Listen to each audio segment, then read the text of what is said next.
안녕하십니까. 건강을 지키는 약속, TV 닥터의 진행을 맡은 아나운서 곽현경입니다. 얼굴이 바뀌었네라고 생각하시는 분들도 계시죠? 선생님, 제가 이제 건강을 지켜야 될 나이가 됐나 봐요. 네. 저한테. 잘 오셨어요. 여러분, 곽현경 아나운서는 몸짱 아나운서로 유명합니다. 복근이 있다는 소문도 있고요. 제주도를 자전거로 일주를 했다고 저한테 자랑을 하기도 했습니다. 이렇게 건강한 곽현경 아나운서와 함께 TV 닥터를 진행을 하게 됐는데요. 여러분, 한 주 동안 안녕하셨습니까? 가정의학과 전문의 곽동훈입니다. 네. 아니, 제가 제 소개를 하기도 전에 막 이렇게 너무 잘해주셔가지고, 제가 저도 항상 건강을 잘 챙겨야지 했으면서도 네. 뭐 막상 뭔가를 잘 실천하거나 또 공부를 하지는 못했었거든요. 네. 근데 제가 이번 기회에 건강 지킴의 역할을 열심히 하면서 여러분들의 건강을 책임지도록 하겠습니다. 기대가 큽니다. 네. 자, 오늘은요. 그래서 여러분이 더운 여름철 어떻게 나고 계세요? 이 마지막 남은 여름을 좀 더 건강하게 잘 보내볼 수 있도록 네. 여름철에 먹으면 좋을 건강한 밥상들을 준비했다고요? 그리고 또 알쏭달쏭한 지식들도 많아요. 뭐 햇빛 쬐면 처음에는 나쁘다고 했다가 요즘은 햇빛을 쬐면 비타민 D가 생겨서 좋다고 얘기를 하기도 하고 네. 땀 흘리려고 찜질방에 갔는데 땀을 또 이렇게까지 여름에 많이 흘려도 되나 싶기도 한 이런 알쏭달쏭한 지식들이 많아서 이 지식들을 오늘 좀 이렇게 깔끔하게 정리를 해주실 수 있는 분을 모셨죠. 네, 그래서 오늘 이 궁금한 알쏭달쏭한 것들을 아주 시원하게 해결해 주실 네. 오늘의 척척 박사님 척척 모시셨습니다. 가정의학과 전문의 한성호 교수님, 어서 오세요. 어서 오세요. 반갑습니다. 네, 반갑습니다. 오늘 여름철 건강관리, 네. 밥상 건강부터 예. 그리고 놓치기 쉬운 소소한 건강 상식까지 네. 제가 챙겨드리겠습니다. 아주 믿음직한 선생님 나오셔서 그러니까요. 기분이 좋은데 밥상 건강 먼저 말씀을 하셔서 그거부터 한번 여쭤봐야 될 것 예. 같아요. 여름에 좋은 음식, 특히 남자한테 좋은 음식 좀 여쭤봐도 될까요? 진짜요. 예, 중요합니다. 네. 예, 남자한테 좋은 음식과 여자한테 좋은 음식 실제로 있습니다. 저는 여름철 건강을 위해서 예. 남자한테 중요한 첫 번째 음식 바로 양파입니다. 양파. 예. 양파. 네. 양파의 좋은 점은 많이 알고 계실 겁니다. 예. 양파 첫 번째 디페닐아민이라는 성분이 있는데요. 예. 이 성분은 당을 낮춰주는 효과가 있습니다. 예. 그리고 퀘르세틴이라고 아주 유명한 항산화 물질이 있는데요. 이 물질은 우리 몸을 건강하고 기를 돕는 데 굉장히 중요한 역할을 하고 있습니다. 네. 그런데 이 퀘르세틴은 특히 양파의 껍질에 많거든요. 오. 그래서 너무 양파 껍질을 꼭꼭 다 벗기지 말고 살짝 남겨둔 채소 볶아 드시면 훨씬 더 이 성분을 많이 드실 수 있습니다. 그렇군요. 예. 또 중요한 성분은 바로 이 성분을 이야기할 땐 제가 좀 춤을 춥니다. 바로 알리신. 알리. 그거 저기 마늘에 많은 거 아니에요? 맞습니다. 마늘에? 예. 알리신은 매운 맛을 내는 마늘과 양파에 많은 성분인데요. 네. 이 매운맛을 내는 이 알리신이라는 성분은 실제로 우리 몸의 그 정신과 그 심신을 안정시키는 효과가 있습니다. 양파를 간 상태로 머리맡에 주면 네. 잠이 잘 온다는 이야기 들어보셨나요? 실제로도 양파를요? 그런가요? 실제 이게 속설이 아니라 네. 정설에 가깝습니다. 이유가 뭐냐면 아까 말씀드린 알리신이라는 성분, 물론 너무 많이 까면 눈물이 나요. 그래서 잠을 못 자지만 네. 적당한 거기에 양파를 뭐 이렇게 향을 맡게 되면 네. 마음의 심신의 안정을 가져오고 예. 불면증을 해소하는 데 실제 효과가 있기 때문에 이 양파가 남자에게 좋은 바로 첫 번째 음식입니다. 잠은 잘 오는데 다음 날 몸에서 냄새 나지 않을까? 그렇습니다. 머리를 잘 감아야겠어요, 먹는 거는 아침에. 그게 중요하겠죠. 예. 두 번째 제가 남자에게 좋은 여름철 음식 바로 부추입니다. 부추? 예, 정구지. 정구지입니다. 네네. 이 부추는 굉장히 많은 이름을 가지고 있습니다. 정구지의 유래를 아시나요? 뭔가요? 정구지 우리 유래요. 정구지가 부산의 방언이라고 되어 있지만 그렇죠. 네. 오래 정을 유지한다고 해서 정구지라는 표현을 씁니다. 예. 그렇게 좋은 어떻게 뜻이요. 비결이 뭐예요? 그게 뭐냐면 그만큼 양기가 많다. 또 다른 말로 한의학에서는 이 부추를 양기초라고 불립니다. 양기초. 예, 양기가 넘치는 풀이다. 예. 또는 파옥초, 집을 무너뜨리는 주부다. 얼마나 남자에게 좋으면 집까지 예. 무너뜨리겠습니까? 예. 이런 좋은 성분이 충분히 들어가 있는 게 예. 바로 이 부추입니다. 그래서 이런 말도 있습니다. 부추 씻은 물은 네. 아들도 안 준다. 남편만 준다.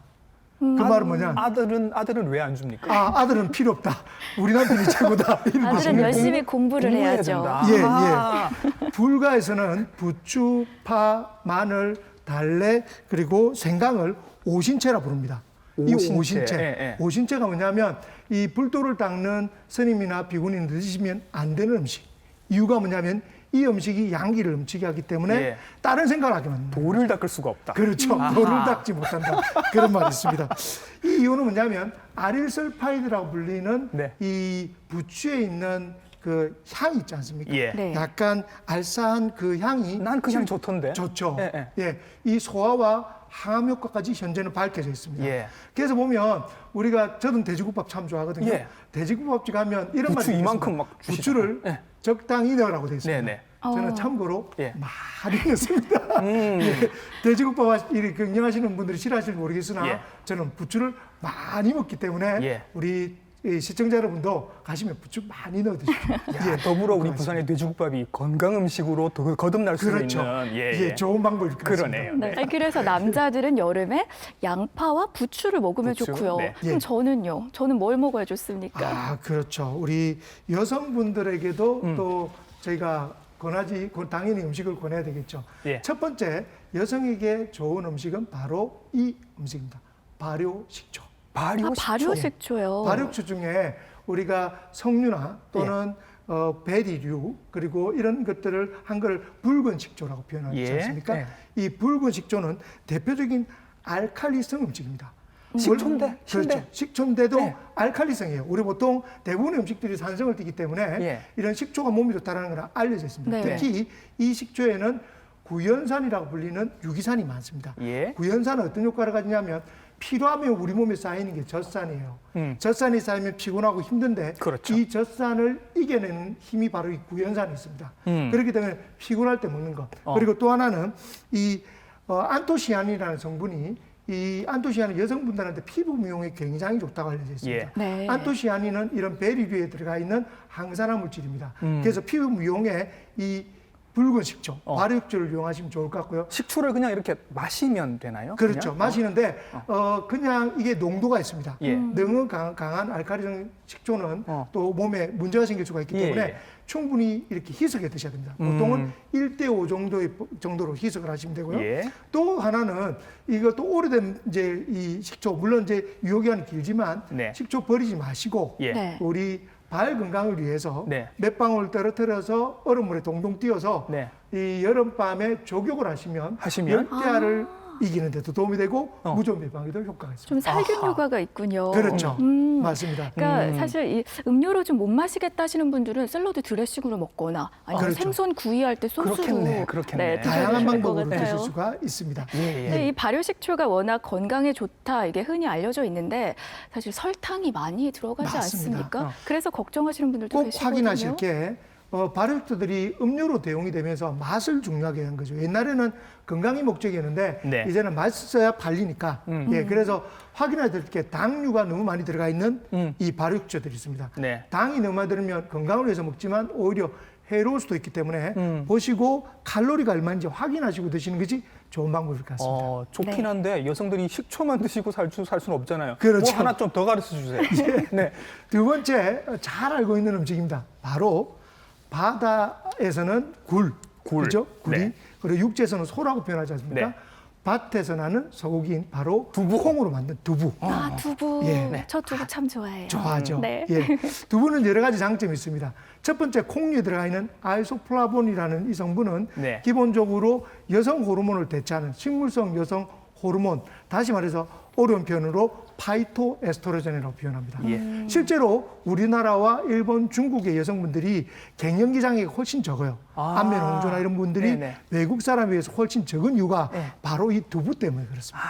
예, 두부와 콩류를 많이 드시게 되면 네. 갱년기 장애를 억제하는 데도 효과가 있지만 풍부한 그리고 동물성 단백질이 실제로 우리 몸에 해로운 부분도 있지 않습니까? 네, 네. 이 식물성 단백질은 먹어서 크게 오히려 이로운분밖에 없기 때문에 예. 이 식물성 단백질을 풍부히 먹게 하는 방법도 있고 그리고 여기에 있는 수많은 무기질과 그다음에 여러 가지 비타민들이 네. 실제로 여성들의 건강을 지키는데 아주 훌륭한 효과를 가지고 있습니다. 그렇죠. 이제 발효식초와 두부가 여름철에 여성들에게 좋은 음식. 그렇죠. 근데 여성분들이 보통은 이제 여름철을 앞두고 봄부터 계속 다이어트를 해오신 예, 분들이 예. 많다는 거죠. 그렇죠. 이 여름쯤 되면 이제 정말 힘듭니다. 밤마다. 예.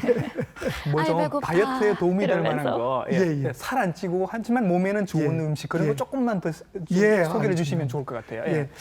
사실 제가 조금 전에 뭐 여성에게 좋은 음식과 남성에게 좋은 음식을 이야기했지만 네. 여성에게 좋은 음식은 남성에게도 좋다. 거꾸로 남성에게 좋은 음식은 여성에게도 좋습니다. 네네. 그렇기 때문에 여성, 남성을 꼭 구분할 필요는 없습니다. 그런데 꼭 여성에게 좋은 음식을 이야기할 때는 꼭 다이어트에 좋은 음식을 반드시 이야기해야지 여성에 대한 배려겠죠. 그래서 첫 번째 저는 이 음식을 권합니다. 바로 저희가 쉽게 먹을 수 있습니다. 바로 여름철 다이어트 다시마입니다. 다시마. 다시마. 우리 많이 나죠. 예. 기장이나 이런 데 그렇죠. 미역과 다시마 기장 좋아하시기 다시마. 때문에 제철 음식 언제든지 우리가 1년 12달 먹을 수 있는 좋은 음식인데요. 예. 이 다시마에는 알기인산과 무기질이 많습니다. 이런 무기질과 알기인산은 피를 맑게 해주는 일부 효과가 또 실제로 있고요. 예. 그리고 아시다시피 요오드가 풍부합니다. 그렇죠. 예. 요오드가 뭐냐면 우리 갑상선 호르몬을 만드는 그런 재료죠? 재료입니다. 네, 네, 일본의 장수마을의 비결이 바로 이 다시마라는 이야기가 있을 정도로 요오드는 우리 몸에 효과가 있는데요. 예. 조심하셔야 될 것은 네.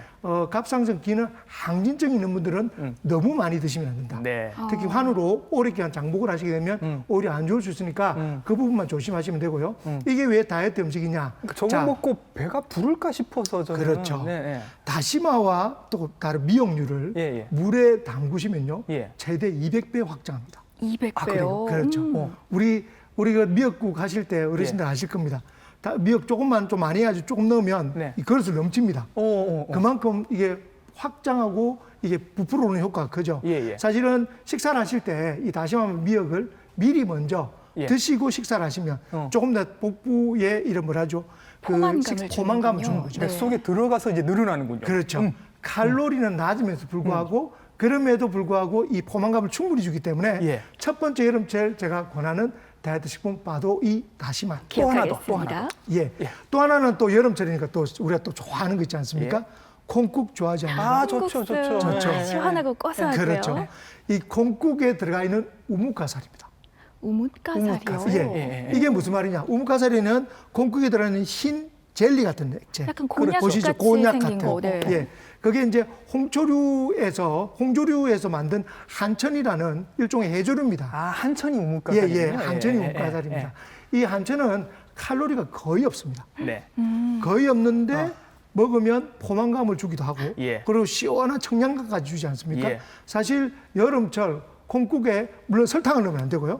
콩국 한 그릇 한천을 많이 넣어 드시면 한 끼에 든든하게 또 한 끼를 해결할 수 있는 데다가 예. 포만감을 주시죠. 칼로리는 충분히 낮기 때문에 마음껏 드셔도 되는 음식 중에 하나입니다. 생각해보니까 여성들한테 아까 콩이 좋다고 했는데 그러니까요. 우뭇가사리까지 들어가 있겠네요. 예. 그렇죠? 조심해야 될 건 콩을 차게 드시면 배가 아플 수 있다. 아. 예. 장이 약하신 분들은 예. 그것만 조심하시면 크게 문제 없는 다이어트 식품일 것 같습니다. 네. 예. 사실 이렇게 다이어트를 하다 보면은 아무래도 영양소를 섭취가 골고루 되지 못하니까 특히 단백질이 부족한 경우가 많은데요.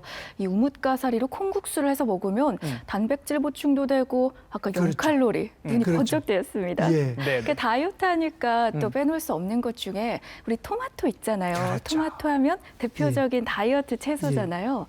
토마토는 어떻습니까?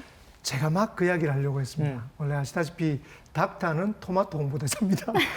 그래요? 그만큼 저는 네. 토마토를 예. 좋게 생각하는데요. 토마토에는 알다시피 항산화제 황제인 라이코펜이 들어가 있습니다. 라이코펜은 그 어떤 항산화제보다 강력한 효과를 가지고 있고요. 그리고 토마토의 장점은 부산 지역에 사신 분들은 복 받으신 겁니다. 왜냐하면 왜요? 강서 지역이 예. 전국에서 제일 유명한 토마토 산지입니다. 그러니까 가장 신선한 토마토를 먹을 수 있는 기회가 있다는 거죠. 예. 그리고 몇 가지 조심하셔야 될 거는 토마토는 미리 숙성돼 있는 네. 숙성된 빨갛게 익은 토마토를 먹는 것이 효과가 좋고요.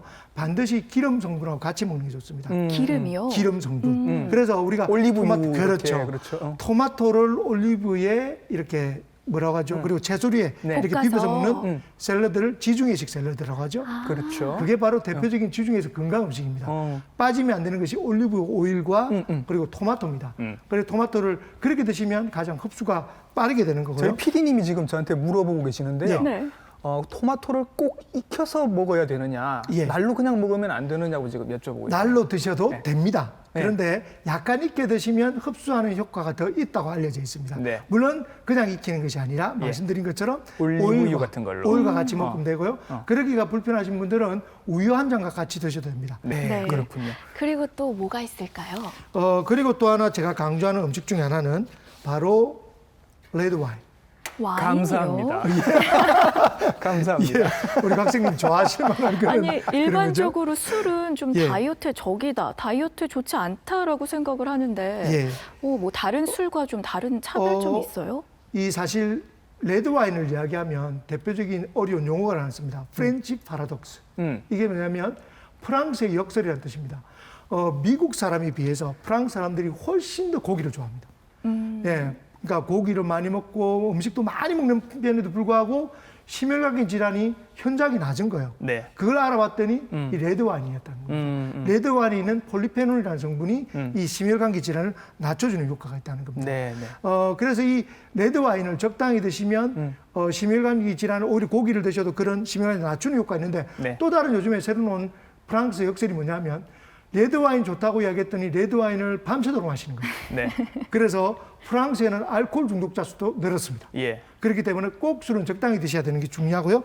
최근에는 스위스의 한 연구에 의하면 충치 예방에도 효과가 있답니다. 충치요. 충치 예방에도. 예. 그래서 레드 와인을 이렇게 드시고 나면 이 충치균이 이렇게 번성하는 데 억제하는 실제 효과가 있기 때문에 네. 충치에도 좋은데 또 아셔야 될 거. 산성이기 때문에 드시고 난 뒤에 바로 양치질하면 치아가 상할 수 있습니다. 조금 시간을 두고 드시고 아까 말씀드린 대로 토마토를 안주로 드신다면 일석이조 효과가 있겠죠. 예. 적당량이라고 말씀을 하셨는데 그렇죠. 아까 레드 와인 적당량 얼마로 보십니까? 사람마다 다릅니다.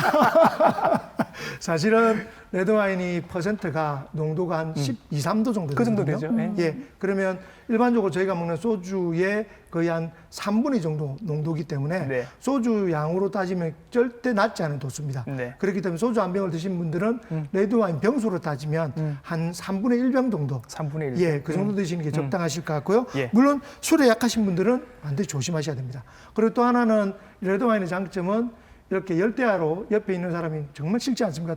막 오지 마 이러는데 레드 와인 한 잔을 드시게 되면 몇 사람이 다르게 보입니다. 그런 장점도 있기 때문에 아주 좋은 슈퍼푸드라고 말씀드릴 수 권 있겠습니다. 예, 예. 선생님 네. 어떠십니까? 3분의 1병 만족하십니까? 3분의 1병으로요? 짜증만 날 것 같은데. 사람에 따라 다르다고 말씀드렸습니다. 네. 지금 예. 우리 방송을 이렇게 보고 계시는 어르신들, 예. 아재 여러분들 이렇게 보시면 양파가 좋고 뭐 부추가 좋고 아니 전구지 먹고 여름에 힘내라고 이렇게 말씀을 하실 예, 수도 예. 있다고요. 우리가 흔히 알고 있는 보양식은 뭐 삼계탕, 그렇죠. 뭐 장어 이런 거거든요. 예, 예. 네. 우리가 흔히 먹고 있던 이전까지 먹고 있던 보양식에 대해서는 어떻게 생각하세요? 보양식이란 말의 뜻은 우리 몸을 보호하고 강하게 만든다는 음식입니다. 네. 대표적인 우리나라 보양식은 삼계탕, 그죠? 네. 뭐 장어, 뭐 이런 종류가 대표적인 보양식일 겁니다. 그런데 이 보양식의 어떤 의미가 좀 달라지고 있습니다. 이전에는 보양식이랬지만 요즘에는 비만식이라는 이야기까지 합니다. 이유가 뭐냐면 이전에 저희가 어르신들이 젊었을 때, 어렸을 네, 때는 네. 저희가 채소 위주의 식사에다가 여름철 이런 삼계탕이나 장어를 드실 수가 없었어요. 그렇죠. 환경도 어렵기 때문에 이런 기름진 음식을 먹을 기회가 전혀 없었는데 네. 요즘에는 삼계탕 우리 초복날, 뭐 중복날, 복날에도 삼계탕 드시기 전날 치킨 드시죠? 예, 그 앞에 날에는 삼겹살 드시지 않습니까? 네. 요즘에는 어쩌면 보양식 과잉이 시대라는 거죠. 오히려 거꾸로 이런 특별한 날에는 이런 기름진 보양식을 먹는 것보다 예. 담백한 저칼로리 음식을 먹는 것이 훨씬 더 지금에 맞는 오히려 그게 보양식일 것 보양식이다. 같습니다. 아유, 예. 이거 신선한 생각인데요. 네. 예. 그러니까 뭐 아까 추천해주신 우뭇가사리 콩국수도 괜찮을 것 그렇죠. 같고요. 지중해식 토마토 샐러드 예. 이런 것도 이런 복날이나 그런 날에는 내 몸을 위해서 하루 정도 양보를 한다 이렇게 생각해도 괜찮을 것 같아요. 그렇죠, 맞습니다. 그러네. 이게 이런 것들이 드는 게 저희가 TV 닥터를 방송을 보시는 시청자들이 이 인식을 바꾸는 가장 좋은 저희 방송의 의미일 것 같습니다. 그렇습니다. 예. 그렇습니다. 그런데 네. 또 왜 삼계탕 한 그릇 예. 거하게 딱 잘 먹고 났는데 갑자기 속이 더부룩하다, 배가 예. 아프다, 설사를 한다라고 예. 하시는 분들도 계세요. 네.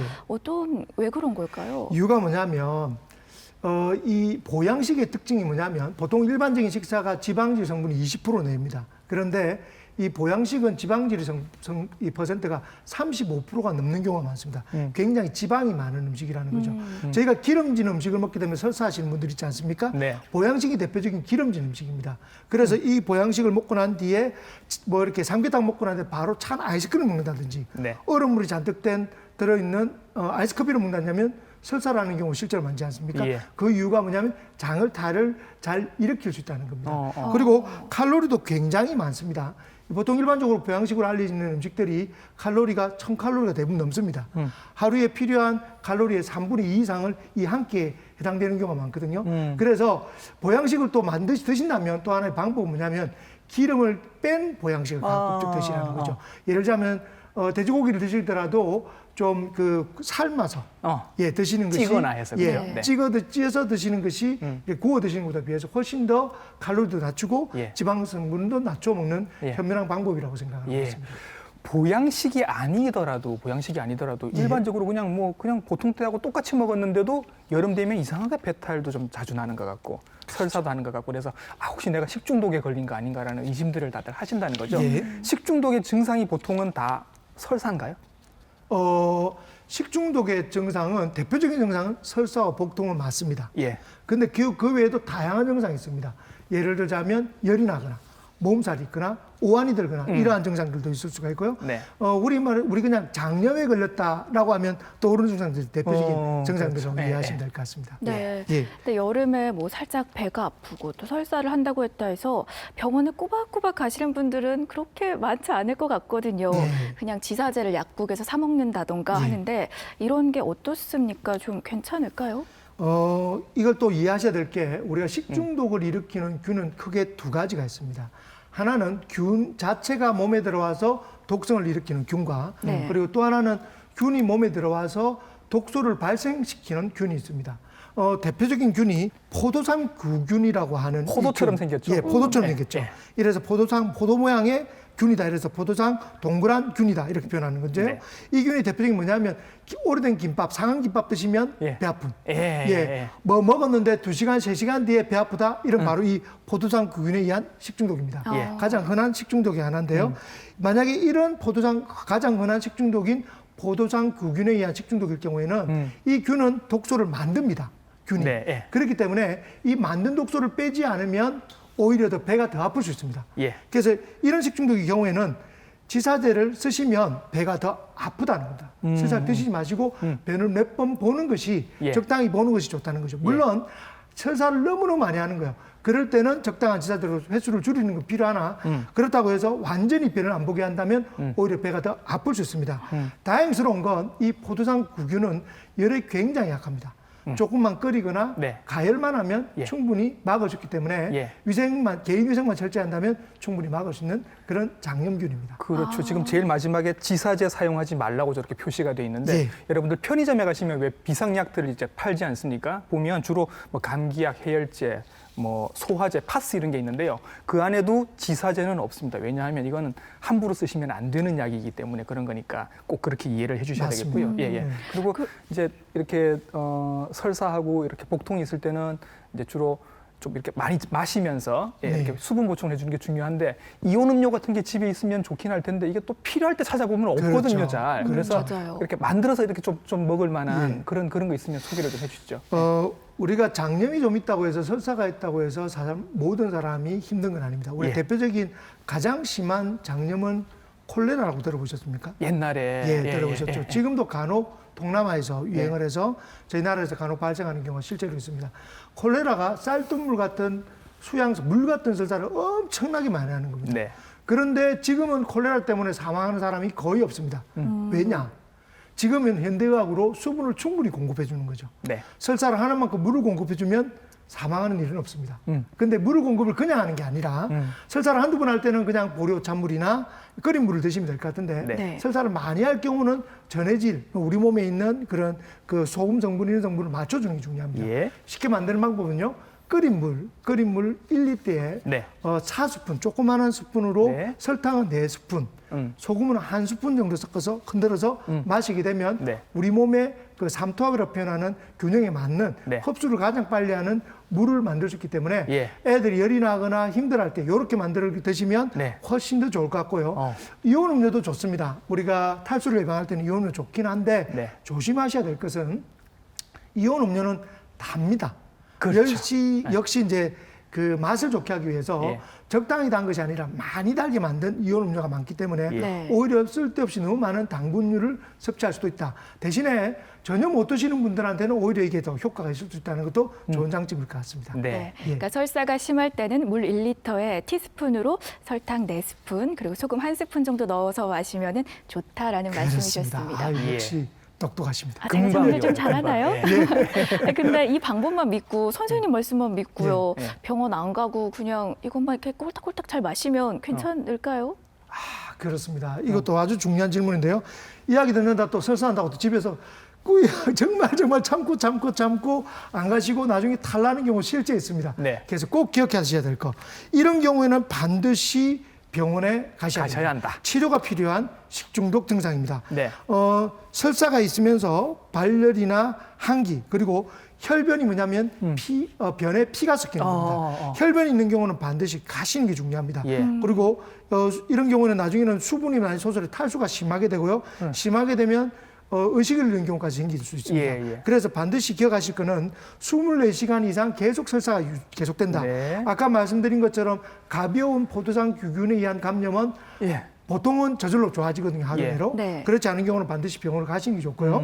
그리고 열이 심하게 나고 복통이 심할 때, 네. 그리고 저 혼자 본 게 아니라 여러 사람이 먹었는데 동시에 배가 아플 때, 예. 이럴 때는 집단 식중독을 의심해야 됩니다. 그러면 전염성이 있는 감염도 의심해야 되기 때문에 이럴 때는 반드시 병원에 가시는 게 중요할 것 같습니다. 아, 딱 봐도 이제 저 증상들은 다 병원에 가야 될 것 같은 그렇죠. 느낌이 드네요. 그러니까요. 그렇죠. 그런데 지금 우리가 집에 있는 게 아니라 네. 가족들이랑 함께 계곡에를 왔어요. 예. 계곡에 왔는데 아이가 열도 좀 나는 것 같고 토하는 것 같고 예. 배도 아프다고 하고 설사도 합니다. 근처를 검색을 해봤더니 2시간이 걸려요. 아, 뭐든 좀 해야 될 것 같아요. 예. 어떻게 할까요? 자, 이거 중요합니다. 놀러를 갔는데 물놀이를 갔는데 그죠? 예. 가는 데만 3시간 걸렸어요. 차가 막혀서 내려가서 또 3시간 걸릴 겁니다. 내가 상한 음식을 먹은 것 같아요. 예. 왜냐하면 애들은 모르고 김밥 막 먹잖아요. 그렇죠. 나중에 엄마가 조금 있다가 나도 먹어야지 먹었는데 엄마도 싹 신호가 와.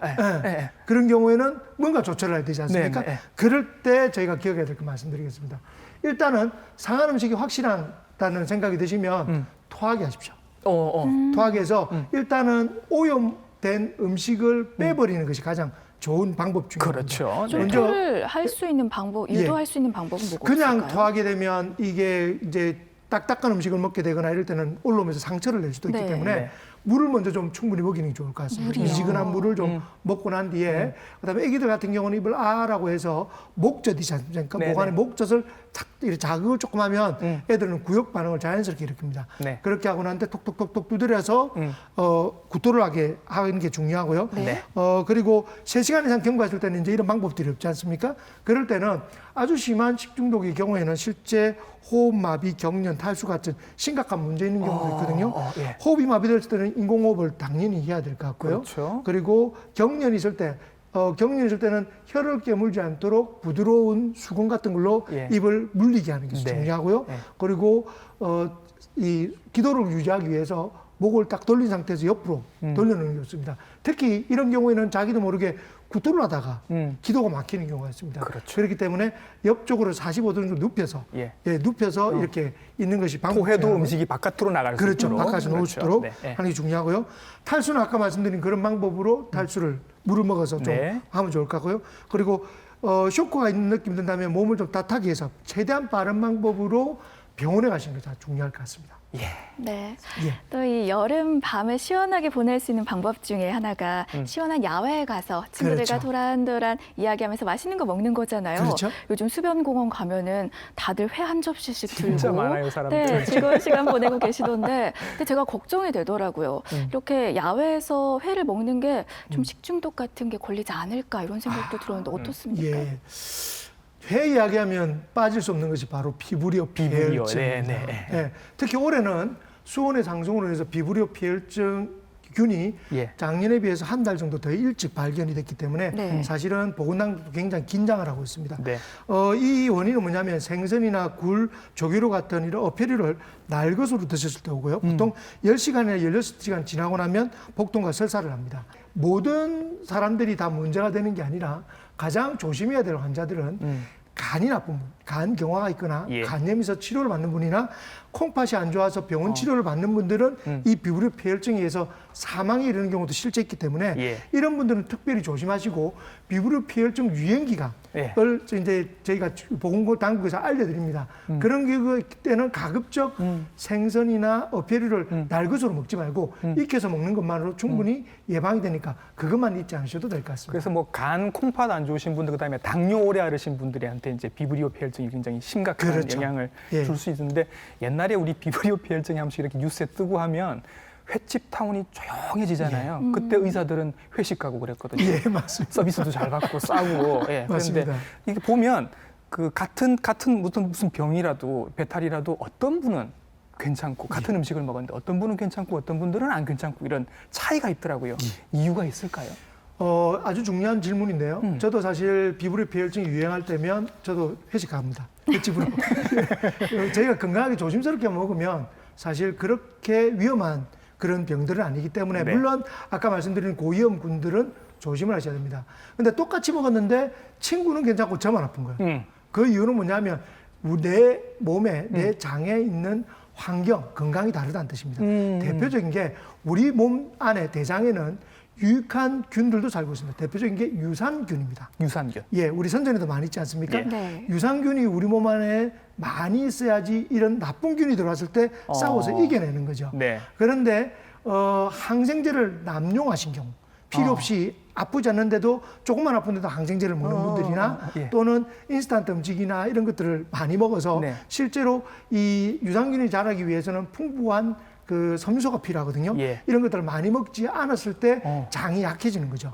그러면은 잡균균이 들어왔을 때 이런 장이 안 좋은 분들이 바로 유산균이 부족하거나 장 환경이 안 좋은 분들이 장염에 잘 걸리는 그런 환자가 되기로 합니다. 인스턴트 음식을 먹으면 유산균이 적어지는 거예요. 이유가 뭐냐면 인스턴트 음식 자체의 문제가 아니라 예. 대부분의 인스턴트 음식들이 665 섬유소가 적어요. 아, 그렇죠? 예. 채소류가 적다는 겁니다. 네. 대부분의 한식들이 채소류를 우리가 한식을 웰빙 푸드라고 이 외국인들도 아는 이유가 뭐냐면 네. 고기는 일부, 네. 그죠? 그 외에는 채소류와 네. 야채류가 풍성했지 않습니까? 예.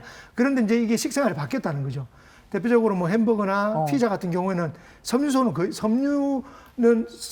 없고 대부분 고기류, 그죠? 예. 그리고 탄수화물론 이렇게 되기 때문에 이런 분들이 나중에 계속 이런 장복을 하게 되면 예. 이 유산균이 먹고 사는 먹이가 없어지는 거예요. 예. 그렇기 때문에 결국 유산균이 잘 자라지 못하는 환경을 만드는 겁니다. 발효 음식에 또 유산균이 많다고 하잖아요. 예. 그러면 저는 제 생각에는 버거를 먹을 때 사이드 메뉴로 김치가 좀 같이 나왔으면 오, 괜찮네요. 개발팀에 계신 분들 참고해 주시기 바랍니다. 그렇죠. 좋은 방법 중에 하나였습니다. 그러니까 장 속에 그러니까 우리가 건강한다고 해서 유산균을 계속 뭐 먹고 할 게 아니라 우선 장의 상태를 건강하게 유지하는 게 중요할 것 같습니다. 예. 그런데 우리 아이들 같은 경우는요, 회를 먹지도 않았는데 그냥 밤에 뭐 가족들이랑 도란도란 수박 먹고 참외 먹고 했는데 갑자기 배가 아프고 설사를 할 때가 있어요. 예. 이것도 면역력과 관계가 있습니까? 이건 또 이제 과일 중에 수분이 많은 과일들이 있습니다. 대표적인 게 수박 같은 거. 그죠? 그리고 참외, 뭐 멜론 예. 이런 종류가 수분이 많죠. 수분이 많은 음식을 특히 그냥 드시는 게 아니라 대부분 냉장고에 넣어 드십니다. 예. 그러면 굉장히 몸을 차게 하는 성질이죠. 예, 예. 그렇기 때문에 애들이 특히 멜론 같은 경우 뭐 맛있으니까 수박 맛있으니까 예. 찬 수박을 많이 먹지 않습니까? 네. 그러면 배탈이 날 확률이 높아지는 겁니다. 얼음을 먹는 거나 마찬가지네요. 그렇죠. 그렇게 생각하시면 네. 그렇기 때문에 이런 경우에는 가급적 특히 이제 멜론과 참외 같은 경우는 씨가 있는 과일은 예. 잘 상합니다. 수분도 많은 그런 상하기 때문에 원칙의 첫 번째 하나는 조금 바로 산 신선한 과일이 아니면 씨를 살짝 걷어내고 드시는 게 첫 번째 방법 중에 하나고요. 예. 그리고 가급적 너무 차지 않게 먹고 그리고 먹더라도 너무 한꺼번에 많이 먹지 않게 하는 것이 좋은 예. 방법 중에 하나였습니다. 그리고 또 수분이 좀 적지만 덜 찬 성질을 가지고 있는 복숭아나 포도 종류를 조금 먹게 하는 것도 이런 아이들의 설사를 예방하는 좋은 방법일 것 같습니다. 그러네요. 자, 이렇게 해서 이제 음식, 여름에 좋은 음식, 그리고 또 여름에 조심하셔야 될 음식까지 쭉 음식들을 알아봤는데, 오늘 이제는 햇빛에 대한 얘기를 한번 해보도록 하겠습니다. 과거에는 뭐 피부암도 생긴다, 잡티 생긴다 이렇게 해서 자외선 차단제 발라라 뭐 이렇게 말씀을 드렸는데, 예. 최근에는 또 비타민 D가 합성이 된다고 해서 좋다, 예. 햇빛이 좋다라는 얘기를 지금 또 예. 하고 계신단 말이죠. 어느 장단에 춤을 춰야 될까요? 어쩔 수 없이 저희는 모든 장단에 춤춰야 될 것 같습니다. 사실은 두 개 다 맞는 이야기거든요. 네. 첫 번째 비타민 D 이야기 말씀드리겠습니다. 저희 나라는 대표적인 비타민 D 결핍의 나라입니다. 네. 부족한 나라입니다. 예. 이 말은 무슨 말이냐면 북반구에 해당돼 있는 대부분 나라들이 비타민 D가 부족합니다. 네. 그래서 햇빛을 실제로 많이 쏘일수록 우리 자연적으로 생기는 비타민 D가 많아지는 거죠. 예. 네. 특징적인 게 뭐냐면 우리나라에서는 여름철 비타민 D를 혈액 검사를 보면 예. 정상법입니다. 예. 겨울철은 뚝 떨어져 있습니다. 그렇기 때문에 너무 햇빛을 피하지 마시고요. 또 네. 이제 햇빛을 피하지 마라고 해서 나가면 전부 다 동기 다 쌉니다. 심지어 운동을 나갔는데 예. 눈만 나와 있는 거예요. 네. 그런 경우는 비타민 D 합성이 안 됩니다. 예. 가급적 좀 드러나는 부분이 많이 있어야 예. 되고요. 그런데 조심해야 될 건 여름에 한낮의 대학볕은 예. 자외선이 강하고 피부에 악을 줄 수 있는, 특히 일상 햇볕에는 화상도 입을 수 있기 때문에 선크림은 어느 정도는 바르고요. 네. 바르는 것은 필요한데 좀 내놓은 상태에서 선크림을 좀 발라서 하신다면 네. 비타민 D도 저희가 생성을 하고 그리고 자외선 차단도 일부 예. 되는 좋은 방법일 것 같습니다. 요즘 자외선주의보가 문자로 계속 오니까 맞아요. 이런 날은 특별히 좀 햇빛 좀 피하시는 게 좋을 것 같고. 제일 중요한 건 11시부터 오후 한 2시 정도 예. 가장 햇빛이 강할 때 예. 야외활동을 조금 적대하시고요. 예. 네. 그리고 이때는 좀 쉬시고 예. 그 앞뒤로 또 뭐 주행을 한다든지 다른 걸 하시게 되면 아까 말한 모든 걸 다 취하는 네. 좋은 방법일 것 그럼 같습니다. 제가 선생님한테 여쭤봅니다. 자, 예. 선생님은 비타민 D를 드십니까? 저는 참고로 여름에는 비타민 D를 안 먹고요. 예. 저는 사실 야외 활동을 좋아하는 편이라 예. 사실 분장을 했지만 저는 좀 얼굴이 감았습니다. 예. 그래서 여름철 안 먹고 예. 겨울철 되면 비타민을 먹는 편입니다. 그러면 선생님이 드시는 영양 보조제 예. 몇 가지나 있으세요? 저는 이 환자들이 저한테 그걸 묻습니다. 예. 저는 어떤 영양제를 먹어야 될까요? 결론은 맞춤형 영양제를 드셔야 됩니다. 예. 모든 영양제가 모든 사람한테 똑같이 좋은 게 아닙니다. 예. 저는 참고로 장이 조금 안 좋고 과민성 대장 증후군 증상이 있거든요. 네. 그래서 유산균 제제를 먹고요. 예. 종합 비타민제를 하나 먹습니다. 예. 그리고 비타민 C를 먹습니다. 예. 그리고 겨울철이 되면 가을 넘어서면서부터 비타민 D 먹습니다. 예. 요 정도가 제가 먹는 영양제고요. 환자한테 처방할 때는 환자의 질병 그리고 상태, 네. 식이습관을 제가 알기 때문에 예. 제가 그게 맞춰서 또 영양제를 권유하기도 합니다. 비슷한 것 같아요. 저도 비슷하게 저렇게 먹거든요. 그러세요? 종합 비타민제, 비타민 C, D를 이제 여름 빼고 나머지 계절에 예. 그렇게 먹는데 비슷하게 지금 드시고 계신 것 같아요. 여러분들 참고로만 해주시면 되겠습니다. 네. 비타민은 두 가지를 또 네. 제가 말씀을 드리면 첫 번째는 비싼 비타민제가 반드시 좋은 것은 아닙니다. 그렇죠. 예, 우리가 특히 더 비싼 비타민을 팔면서 천연 비타민제라는 표현을 쓰는데요. 세상에는 천연 비타민제는 없습니다. 처음에 천연이었겠지나 네. 거기서 추출하는 과정은 합성일 수밖에 없기 때문에 네. 실제로 합성 비타민과 천연 비타민의 효과를 비교해 보면 거의 차이가 없기 때문에 굳이 천연 비타민 그리고 비싼 비타민을 고집할 필요는 없습니다. 그렇군요. 아까 햇볕 이야기를 해주셔서 그러는데 왜 햇볕을 많이 쐬면은 땀이 많이 나잖아요. 그렇죠. 여름에는 땀을 많이 흘리게 되면 같은 행동을 해도 더 진이 빠지고 기운이 없는 것 같아서 저는 웬만하면 땀을 좀 안 흘리려고 예. 하거든요. 네. 여름철 땀 흘리는 게 좋을까요? 아니면 피하는 게 좋을까요? 중요한 이야기입니다. 여름철 땀 가급적 피하는 게 좋죠. 네. 그런데 그 땀이라는 게 건강한 땀과 그냥 소모적인 땀이 있다고 생각합니다. 예를 들자면 그냥 대학볕에 그냥 하염없이 걸어다니는 거, 그냥 아무 것 없이 걸어다니는 거는 소모적인 땀이겠으나 네. 제가 아침 8시에 그죠? 이 뭐 7월달, 8월달이지만 예. 8시에 조깅옷을 갈아입고 열심히 뛰면서 쭉 흘리는 땀은 건강한 땀입니다. 네. 똑같은 여름철에 흘리는 땀이지만 뒤에 말씀드린 그 땀은 건강한 땀일 수 있다는 거죠. 예. 그래서 운동과 함께 그것도 적당한 시간, 너무 덥지 않은 시간에 하는 땀은 저는 건강한 땀이라고 이야기하고 그러나 가급적 땀 흘리지 않게 해서 에어컨을 쐬는 것이 좋은데 그 에어컨 온도가 너무 바깥 온도가 차이가 많이 나서 오히려 내 몸이 이렇게 유지하는 데 힘든 정도에 되면 냉방병이라는 또 특별한 병이 걸릴 수 있기 때문에 네. 조심하셔야 될 것 같습니다. 한낮의 햇빛을 피할 수 있으면 좋은데 어쩔 수 없이 밖에서 이제 일을 하셔야 되는 분들도 예. 계시니까 이런 분들 조금만 이렇게 땀 흘리고 나면 이렇게 힘이 쫙 빠지면서 쓰러질 것 같은 느낌. 그렇죠. 뭐 심지어는 뭐 우리나라에서도 그렇고 외국에도 그렇고 뭐 일사병, 열사병으로 사망했다는 소식까지 들리는데 그러니까 어지러우면서 이렇게 쓰러질 것 같은 이런 걸 일사병 그렇게 부르는 거 맞나요? 곽경근 아나운서, 우리 몸의 온도는 36.5도지 않습니까? 그렇죠. 몇 도쯤 되면 사망을 할까요? 우리 몸의 온도가. 왜 아이들 고열 39도, 40도 넘어가면 되게 위험하다고 하지 않나요? 그렇죠. 그때는 위험한 단계고 실제로는 우리 몸은 44도까지 네. 오르면 사망에 이르게 됩니다. 어. 예. 근데 우리 몸이 어떻게 44도까지 오르느냐? 오를 수 있습니다. 이유가 뭐냐면 우리 몸은 기본적으로 보일러처럼 몸에서 열을 발생시킵니다. 저희가 먹는 행동, 호흡을 하는 거, 움직이는 것 모든 게 열을 발생시키거든요. 네. 네. 그런데 이 모든 열들을 우리가 숨 쉬면서 열을 발표내고 그리고 화장실에서 소변을 보거나 이렇게 하면서 열을 내리고요. 신변 아주 심할 때는 땀을 흘리면서 열을 내립니다. 네. 그렇기 때문에 우리 체온을 유지하고 있는 건데요. 그런데 이 온도가 너무 주요 환경이 올라가는 거죠. 우리 체온보다 올라가거나 또는 그 준하는 정도의, 최근에 저희 부산의 온도가 35도 전후를 육박하지 않습니까? 네. 네. 그런 경우에는 외부에서 뺏어가는 열이 없다는 거죠. 그러면 우리 몸에서 열이 소위 말해서 쌓이고 계속 열을 올라가는 올라가는 거죠. 겁니다. 네. 거기에다가 이런 열을 조정하는 기능까지 떨어지는 아까 말씀드렸던 만성질환자들 같은 경우에는 더더욱이나 위험한 환경에 처할 수 있습니다. 네. 이런 분들은 열 조절하는 기능에 장애가 생겨서 우리가 흔히 말하는 더위에 먹었다라고 얘기하는 겁니다. 네. 어쨌든 이 여름을 건강하게 나기 위해서는 가장 중요한 것은 다른 것은 다 먹어도 좋으나 더위는 먹지 않는 것이 제일 중요한 것입니다. 예. 자, 더위를 안 먹으려면 일단 예. 뭐 물을 좀 마셔야 될 것 같긴 예, 예. 한데 계속 물만 마실 수는 없잖아요. 예. 더위 피할 수 있는, 더위를 안 먹을 수 있는 물 말고 또 다른 음식들은 뭐 없을까요? 있습니다. 예방을 하기 위해서 저희가 이제 보통 채소류, 과일류가 좋다고 하는데요. 예. 대표적인 건 몇 가지 말씀드리면 오이가 좋습니다. 오이는 아시다시피 얼굴에 붙이기도 하고. 예. 네. 오랫동안 햇빛 타면 얼굴 붙이지 않습니까? 예. 그게 왜냐하면 열을 내려주는 효과가 있습니다. 그래서 먹고도 실제로 열을 내려주는 효과가 있고요. 오이에는 수분이 굉장히 많습니다. 그래서 수분을 실제로 보충하는 효과와 열 내려주는 효과. 그리고 아까 말씀드렸지만 수박 같은 경우에도 네. 열을 내려주고 수분을 쉽게 빠르게 공급하는 방법 중에 하나입니다.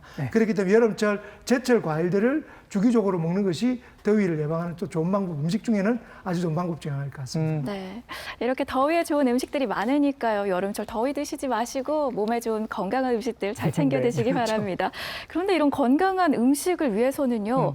우선 냉장고 청결이 출발점일 것 같거든요. 그렇죠. 좀 냉장고 깨끗하게 관리할 수 있는 방법도 좀 알려주세요. 이거 아주 중요합니다. 네. 예, 이제 가정주부분들, 특히 이제 가정주부가 아니더라도 요즘 혼자 사시는 예. 분들도 많지 예. 않습니까? 꼭 이걸 적으셔서 꼭 기록을 하셔서 그대로 어렵지만 실천하는 것이 중요할 것 같습니다. 첫 번째, 여름철에 냉장고를 너무 믿으시면 안 됩니다. 네. 냉장고에 있는 음식도 상한다는 것부터 말씀드리겠습니다. 음식을 넣을 때는 투명한 봉지나 밀폐 용기에 담는 게 중요합니다. 까만 봉지에 넣고 넣어서 그 냉동실에 넣을 경우 네. 꺼내보면 3년 지난 거 아시죠? 무슨 음식인지 모르기 때문에 결국 꺼내지도 않는 겁니다. 그래서 가급적 음식을 넣을 때는 보이게 넣는 게 중요합니다. 예. 그러면 이게 조기구나, 이게 칼치구나, 그러면 이게 1년 전고 6개월 전 아니까 어머, 여기 음식- 있었네, 이러면서요. 그렇죠. 먹을 수 있는데 까만 봉지가 10개만 있어도 못 찾습니다. 그다음에 그렇게 되니까 꼭 밀폐 용기는 보이는 곳에 하라. 두 번째는 야채와 생선은 사온 즉시 손질해서 한 끼 분량씩 담아서 보관하는 게 좋습니다. 왜 그러냐면 그렇게 하면 바로바로 먹는데 네. 실제로 그렇게 정리를 미리 안 해놓으시면 안 먹어요. 예. 생선 손질하는 것도 귀찮고 그러니까 네. 에이 안 먹을래 하니까 길어지는 겁니다. 그래서 한 번 먹을 정도로 잘라서 손질해서 넣어주시면 쉽게 먹을 수 있습니다. 예. 그리고 요즘에 즉석밥 많이 먹지 않습니까? 그렇죠. 좋은 아이디어가 밥을 와서 여름철 밥솥에 두면 상합니다. 네. 그것도. 예. 그래서 먹고 난 뒤에 여분의 식사는 이 랩에 네. 하나씩 포장을 하셔서 얼려서 드시더라고요. 그렇죠. 예, 예. 냉동실에 넣어뒀다가 예.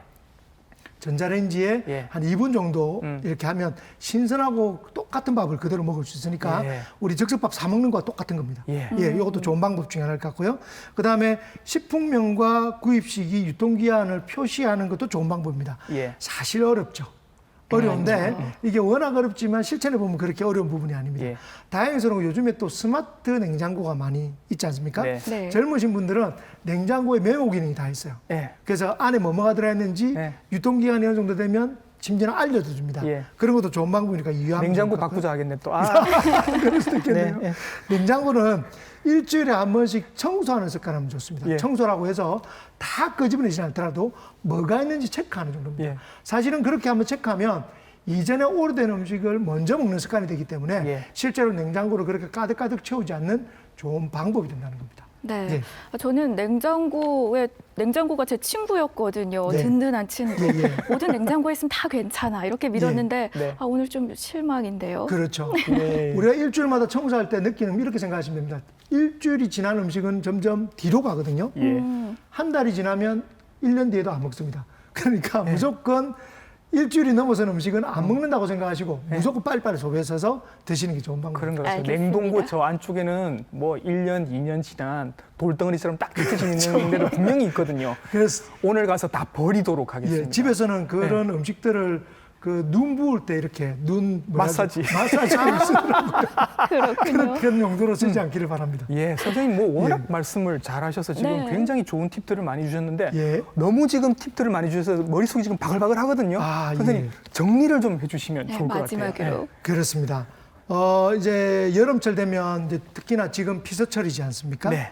안전한 야외 활동을 위해서 제가 몇 가지 중요한 팁들을 말씀드리겠습니다. 먼저 물놀이 말씀드리면 무조건 물놀이 뛰어들고 싶죠. 네. 물 보면 애들 그냥 환장을 합니다. 막 뛰어가는데 조심해야 될 거는 날은 더운데 물은 굉장히 찬 물들이 많습니다. 특히 계곡물이 그렇습니다. 네. 계곡물은 뛰어드는데 하차가 하는 경우가 많기 때문에 그렇죠. 이런 경우에 나이가 드신 어르신들 특히 심장질환, 심혈관계 질환인 분들은 심장마비로 바로 이어질 수 있습니다. 예. 그래서 반드시 준비 운동과 살 이렇게 몸에 적시는 거. 예. 네. 특히 가장 쉽게 우리 몸에 적시는 방법 중에 하나는 온몸을 다 하기 힘들다면 얼굴만 적시면 가장 빠르게 우리 몸을 적용합니다. 아, 그래요? 그래서 얼굴이요? 얼굴에 먼저 적시고 네. 들어가시는 방법을 하시라. 그리고 물놀이를 오래 하다 보면 몸이 떨리거나 새파랗게 변해도 안 나옵니다. 애들 안 나와요. 안 나오죠. 예. 워터파크 같은 데 가면 소위 말해서 아침 8시에 들어가서 저녁 8시에 나오는 경우가 많습니다. 그런 경우 다음날 분명히 탈나는 경우가 많습니다. 네. 몸이 떨리거나 파랗게 질릴 경우는 나와서 충분히 휴식을 하고 난 뒤에 들어가시라. 그리고 또 중요한 겁니다. 항상 부산 지역에 여름철 안전사고 있습니다. 사람이 없는 곳에서 수영하시면 안 됩니다. 예. 특히 청소년들 수영 실력 자랑한다고 들어가시면 특히 바다 수영은 여러분의 수영 실력을 능가하는 파도가 있습니다. 그렇기 때문에 혼자서 수영하는 습관은 절대 하지 마시라 예. 말씀드리고요. 그리고 건강한 습관으로 식중독을 예방하는 방법으로 채소류, 과일류 반드시 씻어 드십시오. 물론 지금은 기생충이나 이런 부분은 없지만 농약이 많이 포함되어 있는 경우도 많고요. 씻어 먹는 습관을 하시게 되면 그 혹시나 묻을 수 있는 그 식중독균, 오염균을 예방하는 방법도 됩니다. 네. 근데 참고로요, 육류 같은 경우는 이제 식게 되면은 오히려 더 안 좋다고 하더라고요. 그 세균이 이렇게 번질 수가 있어서 예. 이렇게 조리를 가열을 잘해서 드시는 게 좋다고 합니다. 얼마 전에 최근에도 지금 이슈가 계속되고 있는 게 햄버거병이라고 있지 않습니까? 패티가 패티. 예, 그렇죠. 그 이유가 뭐냐면 대부분 햄버거병을 일으키는 대장균, O157이라는 그 균은 네. 육류의 바깥쪽에 있습니다. 바깥쪽에 있기 때문에 실제 스테이크를 먹어도 그 병이 안 걸리는데 네. 패티 먹으면 걸리는 이유가 오염된 걸 그냥 갈아서 섞어버리기 때문에 네. 오염된 고기가 균이 안쪽에도 들어가 있다는 네, 거죠. 네, 네. 그렇기 때문에 가급적 그냥 돼 있는 고기는 상관없는데 네. 네. 이렇게 갈아서 만든 고기류는 충분히 익혀서 먹는 것도 중요한 방법 중에 하나고요. 그리고 이제 육류와 어패류, 채소류는 조리기구를 구분하는데 이게 무슨 말이냐면 어패류 같은 경우 우리 칼을 쓰게 되고 도마를 네. 쓰지 않습니까? 네. 그 도마를 그대로 육류로 쓰게 되면 네. 오염이 교차 오염이 될 수가 있습니다. 그렇죠. 그렇기 때문에 도마나 칼은 육류와 어패류는 따로 쓰는 것이 중요하고요. 또 조리 음식은 반드시 2시간 이내 드시고 2시간 이내 드실 수 없다면 바로 냉장고에 넣어서 보관하시는 것이 좋은 방법 중에 하나일 것 같습니다. 네. 또 하나 안전한 야외 활동을 위한 또 방법은 운전 중에 제가 말씀드린 충분한 스트레칭. 아무리 강조해도 지나침이 없습니다. 예. 보통 골프를 치거나 축구를 하거나 할 때 바로 시작하시는 경우가 많습니다. 네. 이게 스포츠 손상을 일으키는 경우가 많거든요. 최소한 5분에서 10분 이상 스트레칭을 하시라. 두 번째, 우리가 여러 가지 장구를 하고 우리가 야외 활동하는 경우가 많습니다. 네. 반드시 안전장비, 예. 예를 들자면 인라인 스케이트를 한다든지 자전거를 탄다든지 하는 야활동할 때는 반드시 맞는 안전장비를 반드시 착용하는 것이 예. 중요할 것 같습니다. 그 외에도 산에 갈 때는 반드시 이제 긴팔옷과 긴 바지를 입고요. 예. 이러면 벌레를 물리는 걸 막을 뿐더러 네. 그다음에 아직도 산에는 독사 같은 그런 뱀 가끔 있어요. 있습니다. 비 온 날에. 예, 그렇습니다. 예. 이렇게 긴 바지를 착용하게 되면 실제로 물려도 예. 실제로 안전한 경우가 많기 때문에 예, 예. 습관적으로 그렇게 하시고요. 벌레에 물리게 되면 물린 그 자체가 위험한 게 아니라 긁어서 문제가 됩니다. 2차 감염이 또 2차 감염이 되는 거죠. 네. 그래서 도저히 이 가려워서 못 참을 때는 방법 아시죠? 십자. 손을 깨끗하게 씻고 예, 십자. 그 정도로만 하시고 긁게 되면 예. 우리가 2차 감염뿐만 아니라 이 긁게 나면 가려움이 더 심해진다는 거 예. 네. 예, 잊지 마시고 그러고 나니까 당연히 야외 활동을 하면 몸을 씻는 빨리 씻는 습관도 향후에 문제가 될 수 있는 진드기로 인해서 오염될 수 있고 그 전염될 수 있는 여러 가지 병들도 예방하는 좋은 방법일 것 같습니다. 자, 여러분 어떠셨어요? 좀 여름철 건강 상식 알쏭달쏭했던 것들이 해결이 되셨나요? 오늘 이 말씀 기억하셨다가 남은 여름도 건강하게 나시기 바라겠습니다. 오늘 함께해 주신 가정의학과 전문의 한성우 교수님 고맙습니다. 감사합니다. 알리, 감사합니다. 예. 네.